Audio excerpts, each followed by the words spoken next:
kita di dalam doa.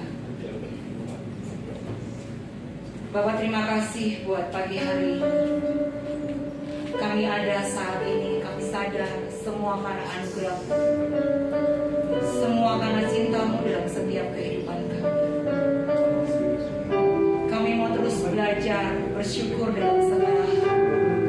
Apapun yang terjadi dalam kehidupan kami, Engkau tetap Bapa pemberi yang terbaik dalam kehidupan kami. Kami berdoa pagi hari ini di dalam nama Tuhan Yesus. Kami minta hadirat-Mu turun atas kami, menguasai tempat ini Tuhan, dan biarlah kasih anugerah-Mu meliputi kami. Kami berdoa buat setiap umat-Mu, jemaat-Mu yang dalam perjalanan tempat ini, perlindungan Tuhan sempurna atas mereka, dan tibakan mereka ke tempat ini dengan selamat, tak kurang satu apapun. Terima kasih Bapak, terima kasih. Kami mau siapkan hati kami, hidup kami pagi hari ini untuk kami bermazmur, memuji, memuliakan nama Tuhan. Terima kasih Bapa yang baik. Kami menyerahkan ibadah kami dari awal, pertengahan hingga akhirnya ke dalam tangan kuasa-Mu. Di dalam nama Tuhan Yesus Kristus kami berdoa dan mengucap syukur. Haleluya. Amin. Mari Bapak Ibu, pagi hari kembali kita menata hari kita untuk kita beribadah kepada Tuhan. Apapun yang kita rasakan, apapun yang kita alami, kita mau meninggikan Dia Raja di atas segala raja. Kuasa Tuhan lebih besar, keajaiban Tuhan lebih dahsyat. Dan kita percaya penyertaan Tuhan dan kasih Tuhan itu sempurna atas kehidupan kita.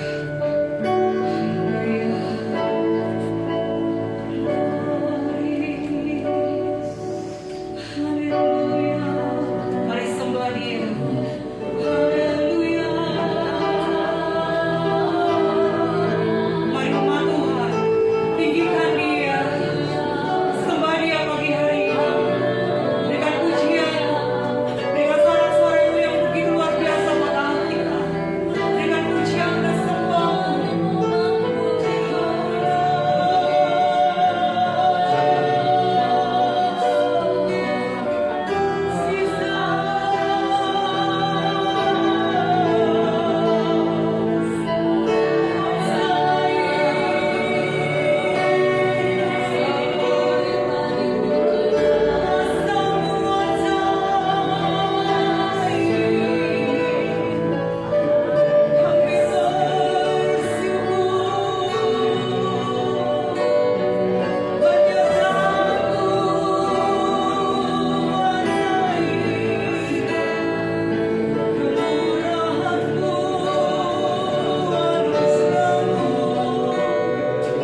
kita. Amin. Ketika kita menyatakan haleluya, haleluya, mari kita lambaikan tangan kita buat Tuhan kita. Amin. Haleluya, dia bangkit. Haleluya, dia hidup. Haleluya, dia naik. Roh Kudus turun. Haleluya, dia bangkit. Haleluya, dia hidup. Haleluya, dia naik. Roh Kudus turun. Kumenang, kumenang bersama Yesus Tuhan. Kumenang, kumenang di dalam peperangan. Kumenang, kumenang atas segala setan. Haleluya, haleluya, haleluya. Haleluya, dia bangkit. Haleluya, dia hidup. Haleluya, dia naik. Roh Kudus turun. Haleluya, dia bangkit. Haleluya, dia naik. Haleluya, dia naik. Roh Kudus turun. Haleluya, dia bangkit. Haleluya, dia hidup. Haleluya, dia naik. Roh Kudus. Haleluya, dia bangkit. Haleluya, dia hidup. Haleluya, dia naik. Roh Kudus turun. Roh Kudus turun.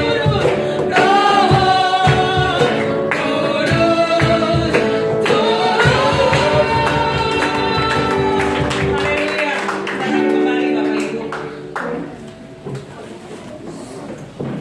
Kita percaya di dalam Roma 6 ayat 18 mengatakan kamu telah dimerdekakan dari dosa dan menjadi hamba kebenaran. Mari biarlah ini yang menjadi kerinduan setiap hati kita. Kadang-kadang kita terjatuh, tetapi kita mau bangkit bersama dengan kekuatan Tuhan Yesus. Mari sama-sama kita terus belajar untuk kita dimerdekakan di dalam Tuhan. Dan kita percaya bahwa darahnya yang kudus sudah menebus dosa kita. Bukan dengan emas dan perak kita dibebaskan, tetapi dengan kuasa darah domba Allah yang tercurah ke setiap kehidupan kita. Haleluya, Yesus. Terima kasih Tuhan. Bukan dengan barang fana Engkau membayar dosa kami Tuhan,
biarlah hidup kami menjadi seperti yang Bapa kehendaki. Dan firman-Mu berkata, hendaklah kamu sempurna seperti Bapa-Mu yang di surga adalah sempurna. Itulah yang Bapa kehendaki untuk kehidupan setiap kami. Sebab itu kami mau belajar untuk kami menjadi sempurna bersama-sama dengan Kristus. Karena kami tahu dengan kekuatan kami selalu gagal.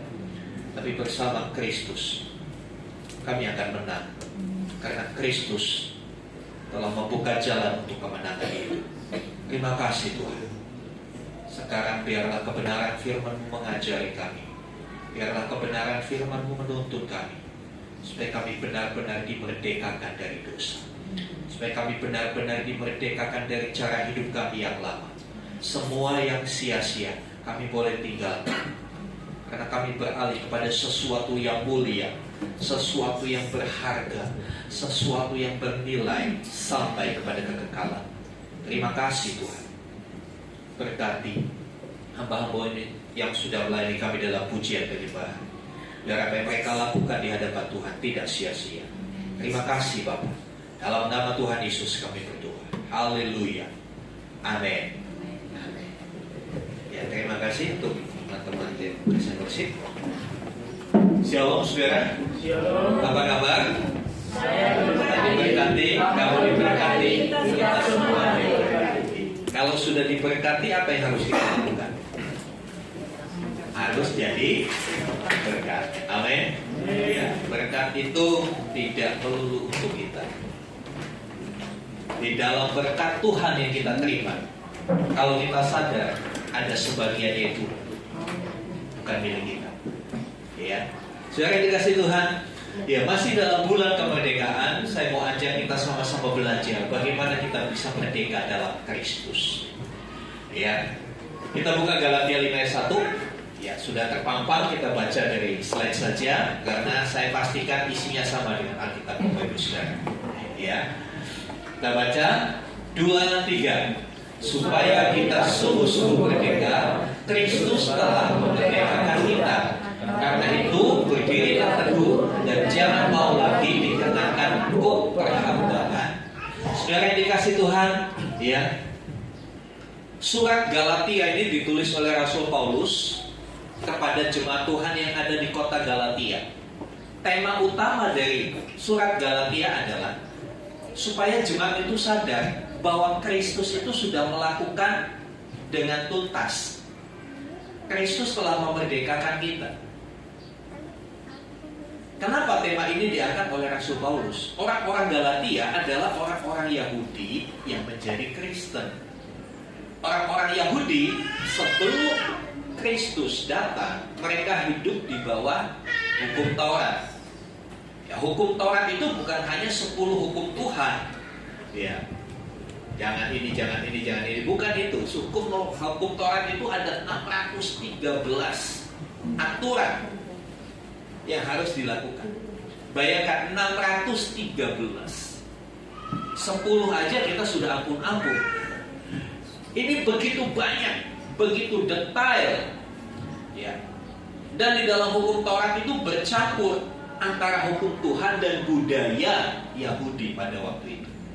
Dan sebagian besar mereka, orang-orang Yahudi yang menjadi Kristen ini, masih berpegang kepada prinsip-prinsip hukum Taurat. Prinsip hukum Taurat intinya adalah aturan-aturan, atau dengan kata lain hanya deretan syariah, aturan-aturan syariah. Ya. Kadang-kala mereka melakukannya tanpa memaknai dengan benar. Ya sudah, lakukan saja. Karena itu Paulus membukakan pengertian jemaat di Galatia dengan surat yang ditulis ini. Ada pasal yang kelima ayat 1. Jelas dikatakan bahwa hanya Kristus yang bisa memerdekakan kita. Ya.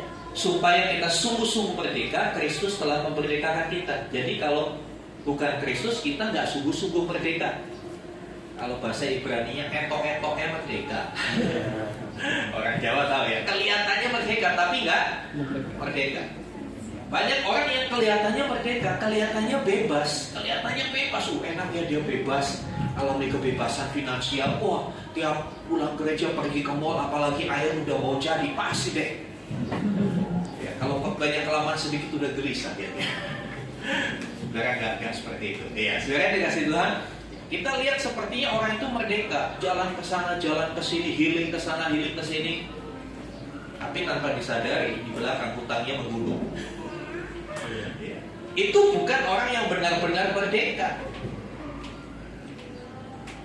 Orang yang sungguh-sungguh merdeka, yang benar-benar merdeka, tidak ada sedikit pun yang mengikat dia. Kita akan belajar apa sih arti kata merdeka. Next. Ya, arti merdeka. Ya, merdeka ini hanya kadang-kala di Indonesia munculnya di bulan Agustus, betul? Iya, betul. Di bulan lain nggak pernah dengar kata merdeka. Teriakan merdeka itu hanya muncul di bulan Agustus. Ya, seharusnya sepanjang tahun kita merdeka, kan begitu. Bukan cuma di bulan ini. Ya. Pengertian pertama, merdeka itu bebas dari perhambaan, bebas dari penjajahan. Ya, saudara tahu dijajah itu seperti apa? Ya, boleh tanya opung kita, kakek nenek kita, bah-bah kita yang usianya sudah di atas 70 tahun, ya, pasti mereka tahu seperti apa sulitnya zaman kemerdekaan. Sebelum merdeka, zaman sebelum merdeka bagaimana sulitnya, mereka selalu dibatasi. Bahkan kalau kita belajar sejarah, sekolah saja nggak bisa bebas seperti sekarang. Sekolah, orang zaman dulu itu pingin sekolah luar biasa tapi nggak bisa. Tapi anak-anak sekarang begitu sekolah pinginnya libur, senang banget kalau libur. Benar apa betul, Ustaz? Betul. Kadang-kala happy anak-anak kalau libur. Padahal orang zaman dulu pinginnya sekolah. Nah, sekarang dikasih Tuhan betapa sulitnya hidup di dalam penjajahan. Ya. Merdeka yang kedua punya pengertian tidak terkena atau lepas dari tuntutan. Lepas dari tuntutan. Ya. Tuntutan apapun juga. Lepas dari tekanan. Ya. Selanjutnya tidak terikat, tidak bergantung pada pihak tertentu. Itulah artinya merdeka, bebas. Gak tergantung siapapun, tidak terikat, ya, bebas. Jadi saudara yang dikasih Tuhan, sudahkah hidup kita mengalami kata merdeka? Ya, tentu kata ini berbeda, memiliki dua sisi yang berbeda. Ya, ketika Alkitab bicara soal merdeka, itu merdeka secara rohani, bukan bicara zaman penjajahan seperti bangsa kita. Belum 17 Agustus 1945. Ya.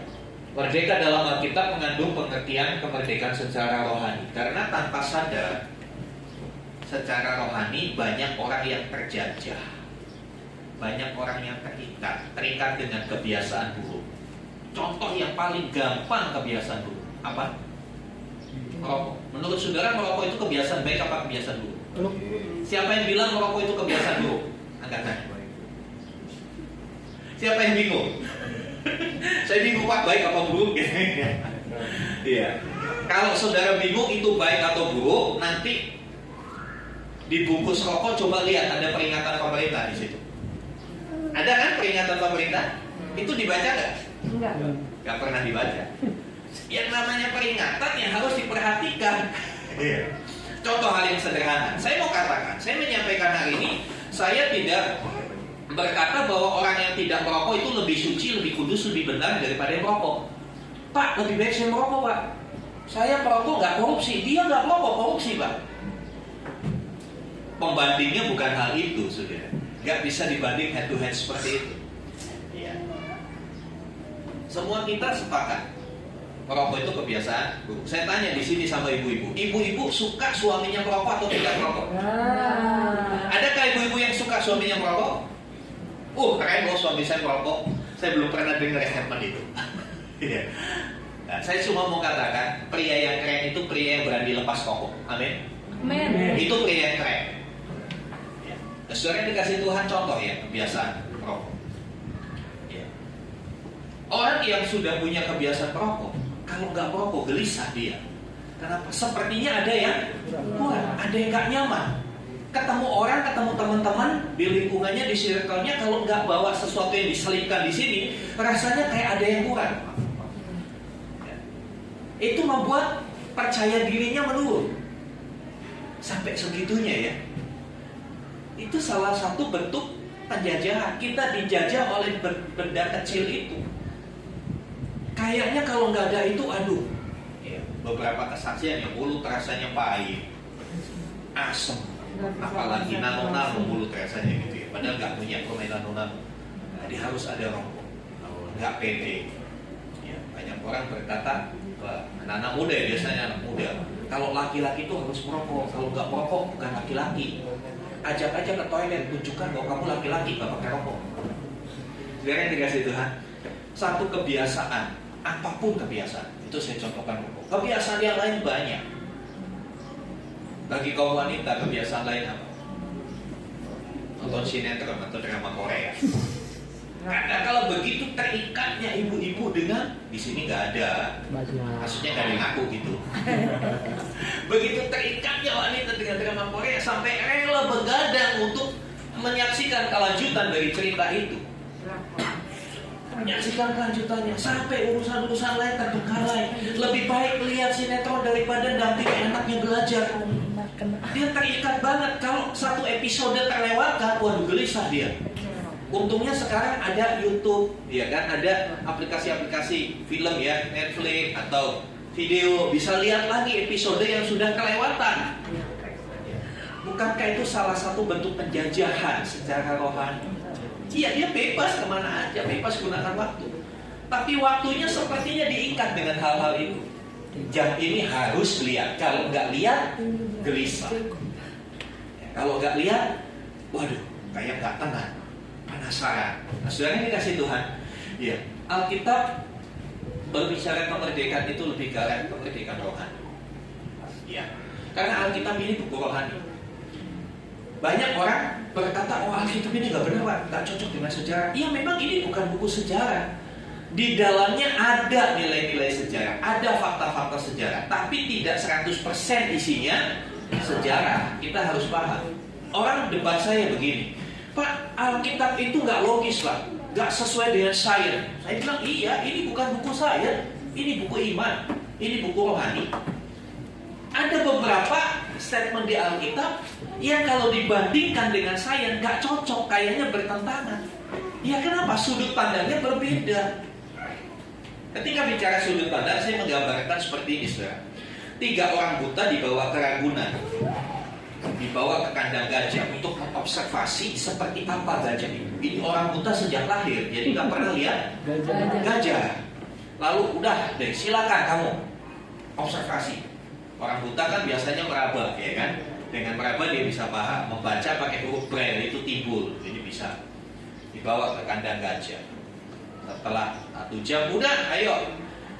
Orang buta yang pertama ditanya, menurut kamu coba ceritakan gajah itu seperti apa? Oh, gajah itu seperti bola yang besar sekali.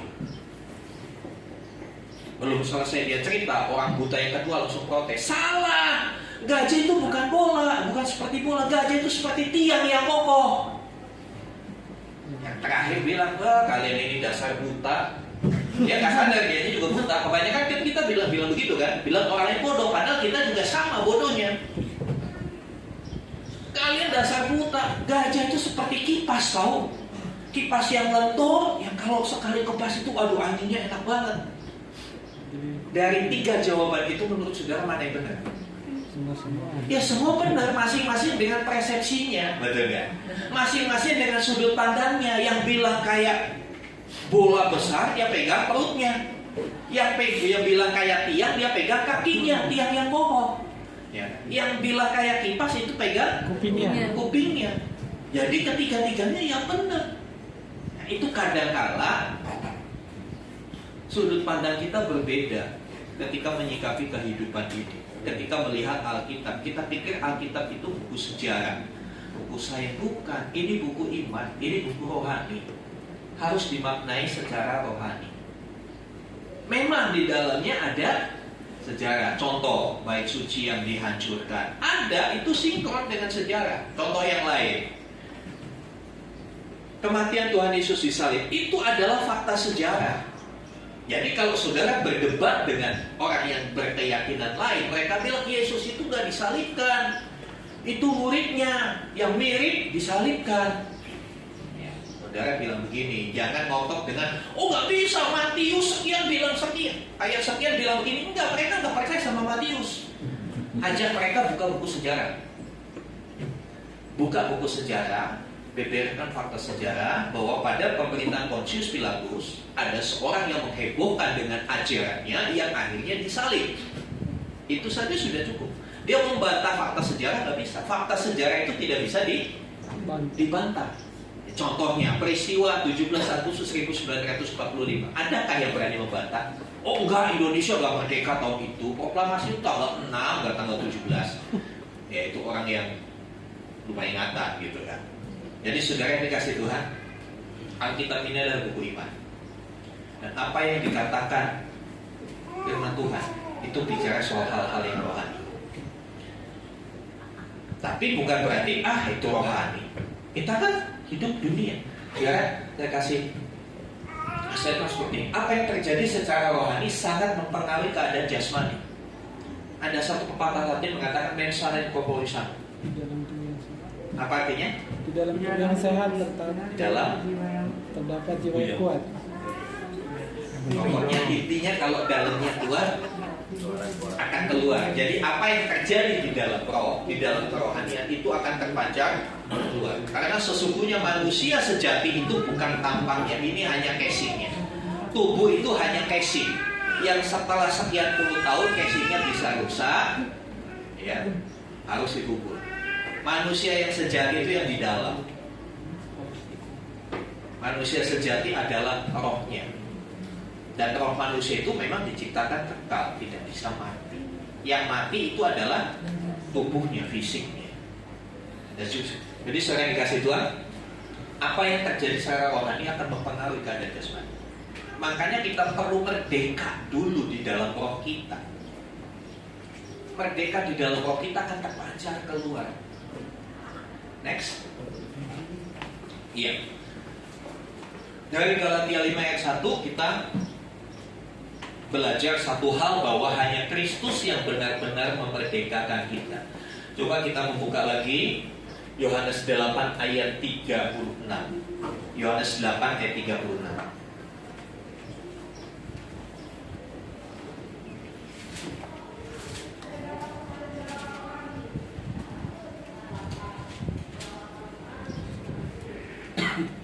Firman Tuhan berkata begini, jadi apabila anak itu memerdekakan kamu, kamu pun benar-benar merdeka. Di dalam Galatia tadi dipakai kata sungguh-sungguh merdeka. Di dalam Yohanes penulis yang berbeda menggunakan diksi kata yang berbeda. Benar-benar merdeka, tapi artinya sama. Dia merdeka sejati begitu. Sungguh-sungguh merdeka, benar-benar merdeka. Itu hanya bisa dikerjakan oleh karya Tuhan Yesus. Kita tidak akan pernah bisa merdeka, dibebaskan dari segala kebiasaan, ya, segala hal-hal yang buruk, segala dosa. Kita nggak bisa berusaha sendiri, akan gagal terus. Kristus yang bisa menolong kita, memerdekakan kita. Kemerdekaan Indonesia itu perjuangan dari para pendahulu kita. Kemerdekaan Indonesia itu bukan pemberian dari Belanda atau pemberian dari Jepang, bukan. Bangsa Indonesia tidak dimerdekakan, tapi merdeka karena usahanya sendiri, betul? Tapi dalam hal kerohanian kita nggak bisa seperti bangsa ini.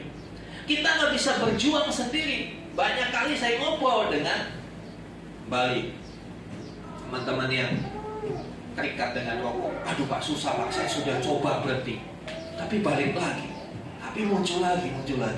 Iya, karena orang itu berusaha dengan kekuatannya sendiri. Demikian kebiasaan lain, ya, kebiasaan buruk yang lain. Ada orang-orang yang hobinya tuh bohong. Saya bingung, ada orang modelnya begitu. Kalau ngomong itu selalu bohong, selalu dilebih-lebihkan, selalu apa? Ya nggak bisa ngomong apa adanya tuh nggak bisa. Satu kali dia bertobat, dia bilang, saya tuh sebetulnya pengen ngomong yang jujur Pak, tapi nggak tahu kepleset terus lidahnya, katanya. Ya, karena orang itu selalu berusaha dengan kekuatannya sendiri. Untuk hal-hal rohani kita nggak bisa merdeka sendiri juga. Ya, memang dunia sekarang menawarkan berbagai seminar-seminar motivator, ya kan? Bagaimana berpikir positif, bagaimana menghilangkan kebiasaan-kebiasaan jelek. Coba aja saudara ikuti, itu bayarnya mahal loh saudara. Seminar-seminar itu bayarnya mahal, jutaan. Coba aja saudara lakukan. Ikuti seminar lalu ikuti arahannya. Gak bertahan lama. Karena apa? Tubuh kita itu memang lemah. Itu adalah efek samping karena kita sudah berdosa. Jadi tubuh kita itu, dalam Roma dikatakan tubuh dosa sudah dikontaminasi, sudah terkontaminasi oleh dosa. Jadi untuk dibawa kepada arah yang baik itu susahnya setengah mati. Nah di sini kita perlu pertolongan. Perlu pertolongan seorang juru selamat. Siapa juru selamat kita? Siapa juru selamat kita? Tuhan Yesus Kristus. Jadi kalau ada pendeta atau ada ajaran yang mengatakan bahwa Yesus itu bukan juru selamat, skip aja deh. Gak usah dijelek-jelekan, gak usah dihujat, orang itu udah skip aja, gak usah dengerin. Karena dari zaman Alkitab, dari zaman bapak-bapak gereja, sudah terbukti dan disepakati bahwa Yesus Kristus adalah Tuhan dan juru selamat. Kita perlu juru selamat untuk memerdekakan segala bentuk keterikatan kita, segala bentuk karakter-karakter buruk kita. Kita perlu dibebaskan dari hal itu. Dan itu kesaksian Alkitab berkata, kalau ya apabila anak itu memerdekakan kamu sungguh-sungguh kamu benar-benar merdeka. Jadi supaya kita benar-benar dimerdekakan, tidak ada jalan lain untuk mengakui dan menerima Kristus sebagai Tuhan dan Juru Selamat. Harus datang kepada Dia. Ketika kita tahu ada kebiasaan buruk kita, ada satu hal yang tidak baik, saya percaya sih orang yang tidak baik, penjahat sekalipun dia sadar bahwa dirinya itu gak benar, cuma gak bisa berbuat apa-apa. Ketika kita sadar bahwa kita masih belum merdeka, masih ada yang mengikat kita, datanglah kepada Juru Selamat. Dia akan memberikan kelepasan buat kita. Dia akan memerdekakan kita. Ya, Kristus memerdekakan kita dari apa? Ini saya singgung minggu yang lalu. Yang pertama dari ikatan dosa. Yohanes 8:34 dikatakan di sana. Kata Yesus kepada mereka, aku berkata kepadamu, sesungguhnya setiap orang yang berbuat dosa adalah hamba dosa. Hamba itu adalah orang yang diperhamba, orang yang diperbudak. Hamba dosa artinya orang yang diperbudak oleh dosa. Hidupnya diarahkan, ditekan untuk terus melakukan dosa. Bukankah ini menunjukkan orang tersebut terjajah? Penjajahnya adalah iblis, menggunakan dosa untuk mengendalikan kita. Ya. Ikatan dosa, penjajahan dosa harus diputuskan. Hanya Yesus yang bisa menyelesaikan itu bagi kita. Kemudian yang kedua, ikatan ego atau keakuan. Filipi 2 ayat yang ketiga.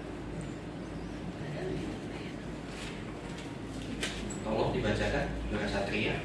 Filipi 2 ayat yang ketiga. Filipi 2 ayat 3, akhirnya saudara-saudaraku bersepakat dan mulai. Ulangi yang lebih keras. Filipi 2 ayat yang ketiga. Dengan tidak mencari kepentingan sendiri atau puji-pujian yang sia-sia, sebaliknya hendaklah dengan rendah hati yang seorang menganggap yang lain lebih utama daripada diri sendiri. Iya, dengan tidak mencari kepentingan sendiri. Ya, kepentingan sendiri, itulah ego, itulah keakuan. Kemarin saya sudah sampaikan, segala hal yang buruk, segala konflik dalam komunitas, segala konflik masalah di rumah tangga, itu bermula dari hal ini. Ketika masing-masing pribadi mementingkan dirinya sendiri, maka tidak lama konflik akan terjadi. Maka tidak lama konflik akan terjadi. Dalam sebuah komunitas, ketika seseorang mementingkan dirinya sendiri, selalu ingin diutamakan, selalu gak mau dikalahkan dengan yang lain, konflik timbul. Ketika konflik timbul, segala yang buruk akan mengikuti. Ada pertengkaran, ada percideraan, bahkan tidak menutup kemungkinan ada kekerasan yang terjadi di sana. Sebab itu Tuhan Yesus mau memerdekakan kita dari belenggu kuasa ego, mementingkan diri sendiri. Ya. Selanjutnya 2 Timotius 3 ayat 5. Kembali saudara Satria, silakan. 2 Timotius 3 ayat ke-5, ikatan agama. Secara lahiriah mereka menjalankan ibadah mereka, tetapi pada hakikatnya mereka memiliki kekuatan Ya, ada orang-orang tertentu yang menjalankan ibadahnya ketika ibadah wah kelihatan beribadah, tapi dikatakan pada hakikatnya mereka memungkiri kekuatannya. Artinya ya hanya formalitas saja. Berapa banyak hari-hari ini di kalangan Kristen ibadah sih ibadah, tapi hanya sekedar formalitas. Gak enak kalau gak datang ibadah, nanti pasti deh ditelepon sama ibu gembala, nanti pasti deh ditanyain kenapa, aduh ribet dah. Ya, makanya banyak orang lebih suka ibadah di gereja besar. Kenapa? Kalau gereja besar gak datang kagak ditanyain. Kalau di gereja kecil pasti ketahuan, hari ini gak datang udah kelihatan muka-mukanya. Ya karena apa? Ya kalau gereja kecil kan 4L sudah, lu lagi kan. Kelihatan bisa ditandai, oh ini nggak datang, ini ditanya gitu kan. Tapi banyak orang yang daripada ribet begitu udah gereja besar yang jemaatnya 5.000 kan, nggak datang 10 aja nggak kelihatan kalau jemaat 5.000. Iya kan. Nah, saudara yang dikasih Tuhan, ya banyak orang yang beribadah tapi tidak menyadari di dalam ibadah itu ada berkat yang besar, sehingga orang menukar waktunya ibadah dengan hal yang lain. Atau lebih picik lagi, dia berpikir kalau ibadah nih ya, kalau ibadah coba deh kamu pikirin transportnya PP berapa, pakai ojek online, lalu perpuluhan lagi, lalu katanya kasih persembahan. Aduh bentar lagi bulan pasti deh itu diumumkan persembahan Natal. Jadi lebih baik pergi ke sana. Alasannya kan ibadah bisa online. Ini efek samping dari pandemi. Kan ibadah bisa online. Saya selalu katakan kalau ibadah online itu ibadah apa? Nonton ibadah kan begitu. Kan kalau saudara ikut ibadah online, apa ikut bertepuk tangan menyanyi? Ketika pemimpin punya, bangkit berdiri kita bersorak, apa saudara begini? Ya mungkin begini, tapi begitu Pak RT pagi-pagi ketuk pintu, Pak ayo kerja bakti, ditinggal nggak? Saudara yang dikasih Tuhan, mari kita mau menjadi anak-anak Tuhan yang cerdas. Ya, jangan mau diperdaya oleh tipu muslihat dunia. Ya. Agama itu kadang-kala menjadi ikatan. Ya, karena Pancasila, sila pertama berkata Ketuhanan yang Maha Esa. ketuhanan Yang Maha Esa. yang Maha Esa. Tapi dalam prakteknya yang ditonjolkan adalah keagamaan yang Maha Esa. Sehingga banyak orang pingin supaya Indonesia ini hanya satu agama saja, agamanya Esa, udah satu aja, gak usah yang lain. Ribet kalau ada yang lain. Fakta kan? Sehingga ada pelarangan-pelarangan buat kaum minoritas. Karena mereka kurang memahami Pancasila. Pancasila itu bilangnya bukan keagamaan yang Maha Esa, tapi ketuhanan yang Maha Esa. Artinya apa? Para pendiri bangsa ini memberikan dasar bahwa semua rakyat Indonesia harus menjadi warga negara yang bertuhan, bukan hanya sekedar beragama. Karena banyak orang beragama tapi tidak bertuhan. Maksudnya apa? Ya beragama, ada KTP-nya, di kolom KTP, di kolom agama ada tertulis. Karena kalau nggak ada kan bisa ditangkap polisi, dipertanyakan. Ada agamanya, tapi hidupnya seperti orang yang tidak punya Tuhan. Agamanya kadang-kala hanya sekedar kedok, hanya untuk mencapai posisi tertentu. Saya sedih memang. Ya, beberapa jabat saya telusuri rekam jejaknya, ya ternyata dulunya bagian dari kita. Tapi karena untuk meraih sesuatu, dia tinggalkan itu. Saudara yang dikasih Tuhan, karena itu Kristus datang juga untuk melepaskan kita dari ikatan keagamaan. Karena agama itu pada dasarnya buatan manusia. Tapi Tuhan bukan buatan manusia, Tuhan yang buat manusia, kan begitu saya. Agama itu dibuat manusia, sebuah sistem yang dibuat manusia dalam upaya manusia mencari Tuhan. Tapi sumbernya agama adalah pemikiran manusia. Oh, harus begini, harus pakai ini, harus pakai itu. Makanya kalau kita melihat di tiap agama ada ritual-ritualnya. Ya kan? Kalau ke Bali, saudara akan melihat harus pakai warna kuning, ya kan? Harus pakai pohon apa dikasih sarung yang warnanya kotak-kotak, yang kalau diambil bisa buat papan catur itu, saudara. Ya. Karena itu adalah produk manusia dalam pemahamannya, dalam daya pikirnya. Bagaimana caranya saya meraih menjangkau Yang Maha Kuasa? Masalahnya, akal manusia itu sangat terbatas, tidak akan pernah bisa mencapai kesempurnaan Yang Maha Kuasa. Tidak akan bisa mencapai pemahaman yang benar tentang Tuhan. Tetapi Kristus berbeda. Kristus datang ke dunia, menjadi manusia, hidup sebagai manusia, di dalam budaya manusia, berbahasa seperti bahasa manusia, supaya manusia mengenal, supaya dia bisa dikenali oleh manusia. Itulah juru selamat kita. Karyanya luar biasa. Saudara dikasih Tuhan, selanjutnya, ya, hanya Kristus yang memerdekakan kita. Selanjutnya, ya, selanjutnya pertanyaan dan perenungan kita. Setelah merdeka, ngapain? Dan begitu. Selanjutnya apa? Ya, kembali ke Galatia 5 ayat 1 digalakan. Galatia 5 ayat 1, supaya kita sungguh-sungguh merdeka. Karena Kristus telah memerdekakan kita. Karena itu, ada kata karena itu. Karena itu menunjukkan, ya karena yang di atasnya tadi, karena Kristus telah memerdekakan kita, dan karena kita sudah sungguh-sungguh merdeka, ya, karena itu berdirilah teguh. Berdirilah teguh, bukan berarti Pak Teguh suruh berdiri begitu ya. Tapi kita harus berdiri dengan teguh. Ya, artinya apa? Tidak goyah, konsisten. Berdiri teguh itu konsisten. Tidak berpindah apapun kondisi dan situasinya. Ini yang kadang-kala sulit. Tidak berpindah apapun situasi dan kondisinya. Ya. Masyarakat modern itu selalu mengikuti apa yang dipercaya, apa yang diakui, apa yang diikuti oleh banyak orang. Ketika lingkungannya, ya, pakai warna merah, semua akan ikut warna merah. Karena merasa gak nyaman kalau dianggap berbeda, ya kan? Kalau merah ya semua harus merah. Ya. Kita harus berdoa, saudara. Awal September akan ada KTT ASEAN di Jakarta. Kita harus berdoa sungguh-sungguh untuk komunitas Asia Tenggara. Jangan saudara berpikir paham LGBT itu hanya Amerika atau Eropa saja. Asia Tenggara sudah tercatat 5 negara. Saudara boleh searching Google.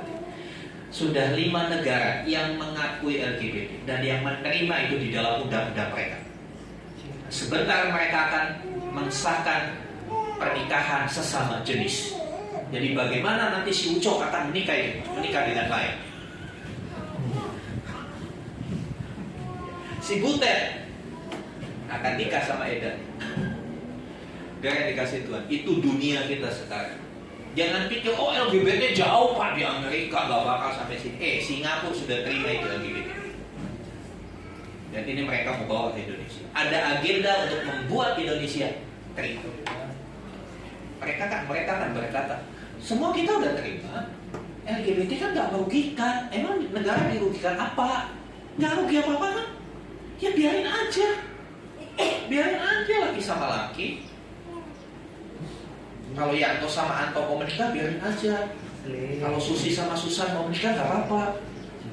Itu mereka berkata seperti itu. Saudara dikasih Tuhan, kebanyakan orang mengiyakan karena dianggap ya semua juga sudah mengakui. Tapi kalau orang yang mau berdiri teguh dalam prinsip kebenaran, dia tidak akan mudah goyah. Dia tidak akan mudah berpindah mengikuti faham-faham yang bertentangan dengan kebenaran firman Tuhan. Gereja tetap berkata tidak kepada LGBT. Ya. Gereja tetap ada pendiriannya, kita tidak menerima, kita menolak dengan keras perilaku, sekali lagi yang harus digarisbawahi, perilaku LGBT. Orangnya kita tidak musuhin, saudara. Orang yang melakukan LGBT kita tidak musuhin, kita harus layani, kita harus doakan mereka. Tapi perilakunya yang kita tentang. Saudara hati-hati, dunia ini menawarkan berbagai hal yang kalau kita nggak waspada, semua akhirnya bertentangan dengan firman Tuhan. Setan sedang berusaha menggunakan sistem dunia untuk membuat orang pelan-pelan jauh dari Tuhan, membuat orang-orang tidak bertuhan. Boleh orang beragama, silakan kamu beragama, jangan kamu bertuhan. Itu yang setan kerjakan hari-hari ini. Sehingga banyak orang beragama tapi tidak punya Tuhan. Banyak orang ke gereja tapi sehari-hari di rumah gak pernah berdoa. Ngakunya Kristen tapi gak pernah berdoa. Di rumah pasang salib gede-gede, pasang foto perjamuan kudus. Begitu bangga kalau sudah pernah ke tanah suci di Yerusalem. Intinya bukan itu, saudara. Mari kita renungkan, apakah kita bisa berdiri teguh mempertahankan kemerdekaan yang Tuhan sudah beri buat kita. Ya. Bagaimana caranya? Kolose 2 ayat 8, berakar dan dibangun di dalam Dia. Pohon kalau mau teguh itu benar-benar ditancapkan, betul. Kalau cuma disandarkan, kalau ada pohon ya anggap ini pohon. Ya, anggap ini pohon, ya. Pohon ini supaya bisa berdiri teguh gimana? Digali, ditanam. Tanamnya segini, segini paling enggak. Makin dalam dia tertanam, dia akan makin kuat. Kalau cuma diletakkan begini, saya jalan. Kehidupan Kristen harus tertanam. Coba buka lagi YouTube gereja kita, klik tema berakar di dalam Dia beberapa bulan yang lalu. Pelajari lagi, review lagi bagaimana kita supaya bisa berakar.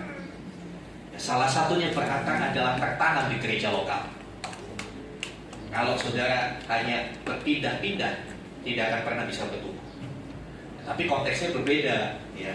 Kalau saudara ada di tempat ini dalam rangka tugas, ya, dalam rangka tugas, lalu pindah ke tempat lain, carilah gereja. Bukan berarti nanti misalnya Pak Sucipto atau Pak Teguh pindah ke IKN misalnya, pindah ke IKN. Tiap Sabtu pula ibadah di sini, bukan begitu juga konsepnya, ya. Untuk yang berdomisili di sini, yang sudah menetap di sini, tertanamlah di gereja lokal. Jangan jadi anggota jemaat GKKC. Tahu GKKC? Gereja Kristen Keliling Cikarang.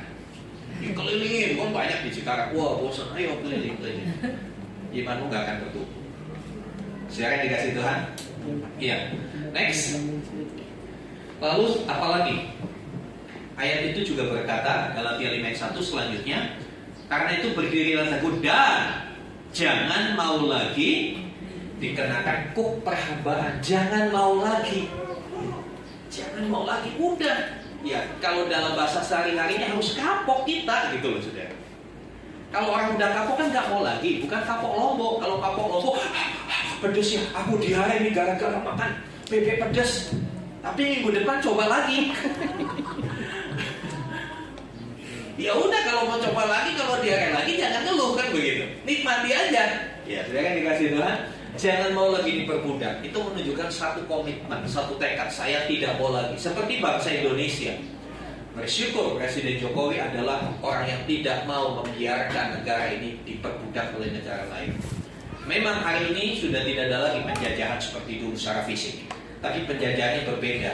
Penjajahannya secara ekonomi, secara politik. Seperti program pemerintah hilirisasi, itu adalah salah satu bentuk komitmen Pak Presiden Jokowi untuk menjaga kedaulatan bangsa. Nikel punya kita, kenapa kita diatur-atur? Itu yang beliau katakan. Sama seperti ini, hidup ini sudah dimerdekakan oleh Tuhan. Jangan mau lagi diatur-atur sama keinginan dosa. Ya. Roma 6 ayat 18-19 dikatakan, Kristus telah memerdekakan kita dan kita menjadi hamba kebenaran. Ada perubahan. Tadinya hamba dosa jadi hamba kebenaran. Ya, kemudian Galatia 2 ayat 20 tolong dibacakan. Galatia 2 ayat 20. Atau kita baca sama-sama aja sekarang. Yuk kita baca sama-sama. Galatia 2 ayat 20.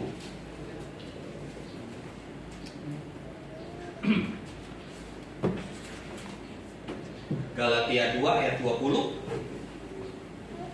Kita baca sama-sama. 2, 3. Namun aku hidup, tetapi bukan lagi aku sendiri yang hidup, melainkan Kristus yang hidup di dalam aku.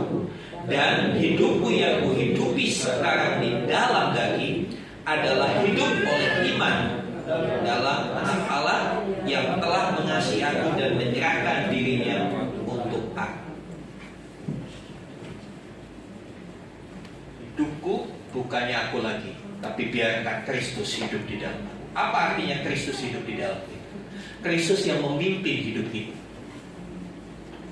Kristus yang sudah jadi pembebas kita, biarlah Dia yang memimpin kita, mengarahkan hidup kita, supaya kita tidak jatuh lagi dalam perbudakan dosa, supaya kita tidak balik lagi kepada hidup yang lama. Oleh sebab itu, saya tahu di sini banyak bapak ibu yang dulunya perokok. Kalau sekarang sudah berhenti merokok, jangan coba-coba lagi sentuh barang itu. Jangan mau lagi. Jangan mau lagi. Jangan mau kembali ke sana. Karena sedikit saja mau satu itu akan balik ikat kamu. Setiap hal-hal yang buruk yang pernah mengikat kita zaman dulu, Tuhan sudah lepaskan kita. Jangan balik ke sana, saudara. Saya tahu beberapa di antara saudara yang sudah berhasil melepaskan rokok itu gak gampang, betul gak, saudara? Betul. Wah, itu gimana? Ya, dengan berbagai cara. Mungkin pertama diganti dengan permen masih kurang, diganti dengan apa gitu kan? Jangan sia-siakan perjuangan melepaskan hal itu ya. Masih pandang. Jangan coba-coba lagi balik ke situ. Ya, buat teman-teman yang masih perokok, saya suka bercanda bagaimana caranya supaya lepas rokok. Gampang sekali, Pak. Ya, ambil rokok saudara, sebelum dinyalakan celupin dulu ke kopi. Dijamin saudara nggak akan merokok. Kenapa? Dinyalain nggak nyala-nyala. Celupin dulu ke air, bilang dalam nama Tuhan Yesus. Tolong nyalakan. Nggak nyala, buang, ambil yang baru, celupin lagi dalam nama Tuhan Yesus. Nyala. Saya jamin berarti rokok. Akhirnya saudara pikir, iya gue buangin terus nih dulu ya. Mendingan nggak usah beli lah. Saudara saya katakan, ya, jangan mau lagi. Banyak orang yang kembali lirik-lirik lagi ke yang lama. Seorang penjudi, saya sudah berhenti judi.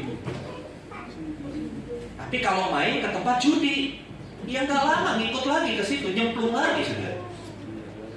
Makanya waktu penjajah mulai masuk lagi ke Indonesia dengan agresi militer 1, agresi militer 2, bangsa Indonesia serentak berkata tidak. Berkata tidak. Jangan seperti slogan partai yang lalu, katakan tidak pada korupsi, padahal Iya korupsi. katakan tidak kepada dosa, padahal sembunyi-sembunyi dilakukan. Setelah merdeka, 2 hal ini kita harus lakukan. Kita harus berdiri teguh, tetap konsisten. Caranya gimana? Tertanam di dalam Kristus. Yang kedua, jangan lirik-lirik lagi yang lama. Sorry, jangan balik ke mantan. Buanglah sampah pada tempatnya. Buanglah mantan pada temannya. Jangan balik-balik lagi ke mantan. Ya. Mantan kita dulu kan iblis, betul kan? Betul. Dulu tuh kita kesayangan iblis.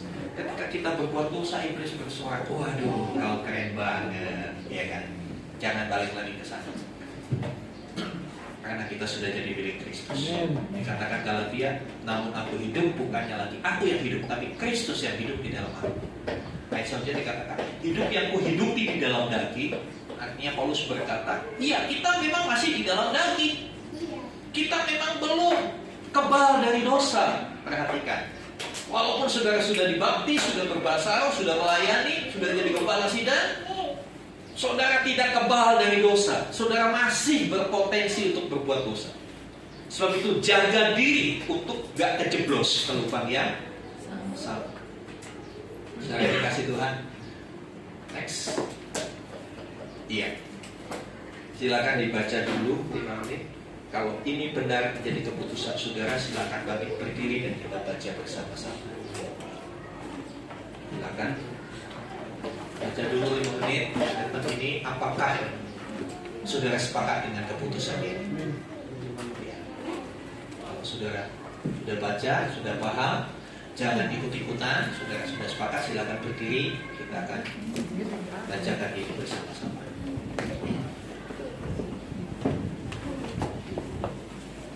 Kalau saudara belum bisa sepakat dengan ini, nggak usah berdiri, nggak apa-apa. Yakin saya nggak akan membenci saudara. Nomor saudara nggak akan saya blok, percaya.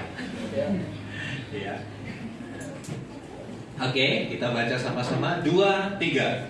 Kristus benar-benar telah memerdekakan aku. Sebab itu aku pun benar-benar merdeka dari dosa, egois dan agamawi. Aku mau berdiri teguh dalam Kristus selama-lamanya dan tidak mau lagi diperhamba apapun selain Kristus. Aku hanya mau menjadi hamba Tuhan Yesus Kristus seumur hidupku. Mari tundukkan kepala, siap dan pemain musik.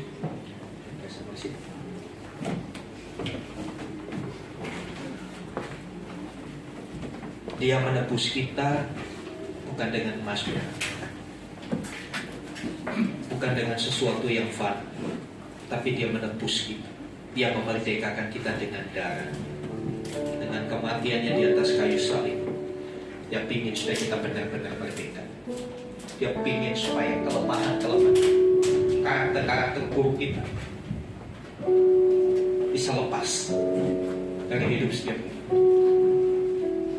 Mari kita menghargai apa yang sudah dia lakukan, dengan tidak mau lagi kembali ke masa lalu. Bukan dengan barang fana.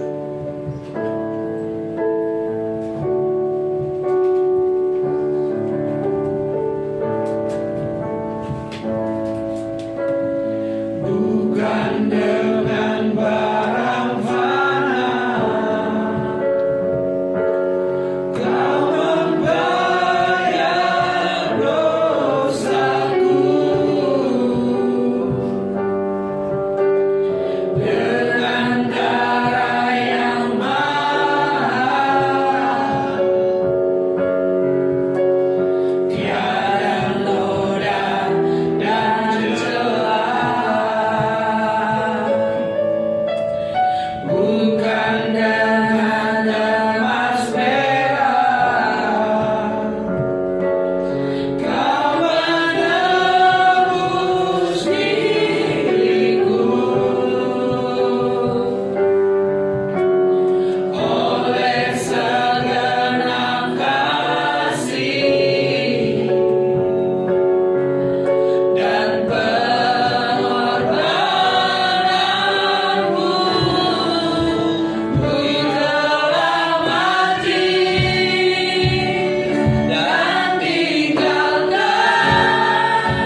sudah sempurna.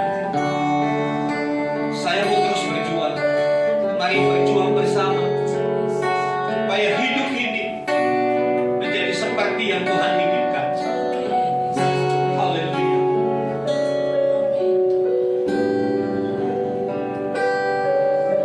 Haleluya, haleluya.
Siang hari ini ke mezbah Tuhan.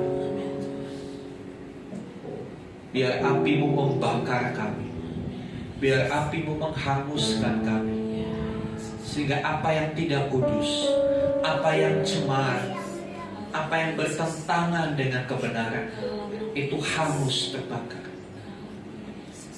Dan biar cinta akan Tuhan itu berkobar senantiasa di dalam hati kami. Kerinduan untuk mencari Tuhan, kerinduan untuk berdoa, biarlah itu semakin kuat di dalam hidup setiap kami. Karena itulah yang membuat kami tetap merdeka. Terima kasih Tuhan Yesus untuk karya-Mu yang luar biasa. Kau memerdekakan kami dari dosa yang mengakibatkan maut. Kau membawa kami pada jalan yang benar. Biarlah kami hidup, tapi bukan kami lagi yang hidup. Biarlah Kristus Yesus yang hidup di dalam kami.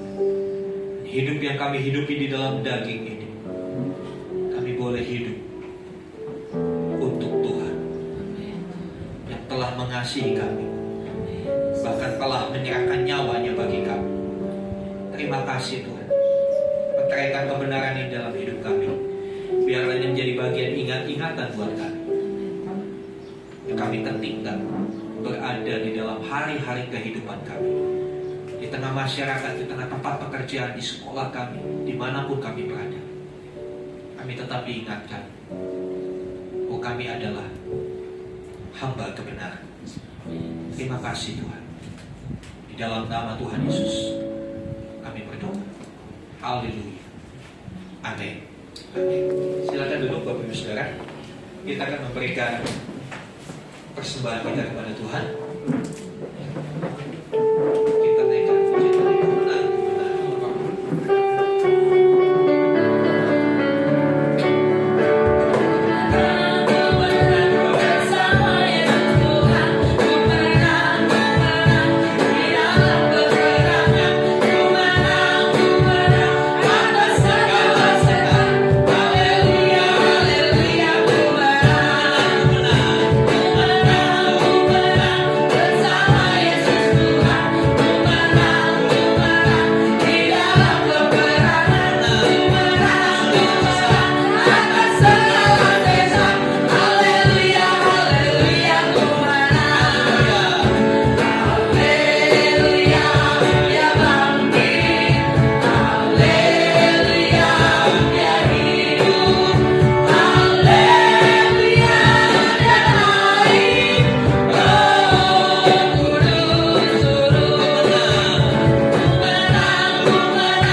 Ya Tuhan Yesus Kristus, terima kasih Tuhan. Terima kasih atas berkat karunia serta rezeki yang Kau berikan kepada kami Bapa. Tuhan, inilah persembahan kami Tuhan. Jangan melihatlah besar atau kecilnya persembahan yang kami persembahkan Tuhan, tapi lihatlah hati kami yang tulus memberi Bapa. Ya Tuhan, Tuhan Yesus Kristus, sebentar lagi kami mau pulang Tuhan. Berkati dan lindungilah kami di dalam perjalanan hingga sampai ke tempat tujuan kami Bapa. Tuhan, inilah doa kami Bapa. Terima kasih Tuhan, di dalam nama Bapa dan Putra Roh Kudus kami berdoa dan mengucap syukur. Amin. Amin. Terima kasih untuk persembahan Tuhan. Kalau sampai hari ini kami masih bisa beribadah, kami masih diberikan kesehatan, kekuatan. Kami berdoa untuk saudara-saudara kami yang sedang mengalami gangguan kesehatan, yang sakit. Berdoa untuk Ibu Misi, untuk keluarga Pak Weli, keluarga Pak Sandi.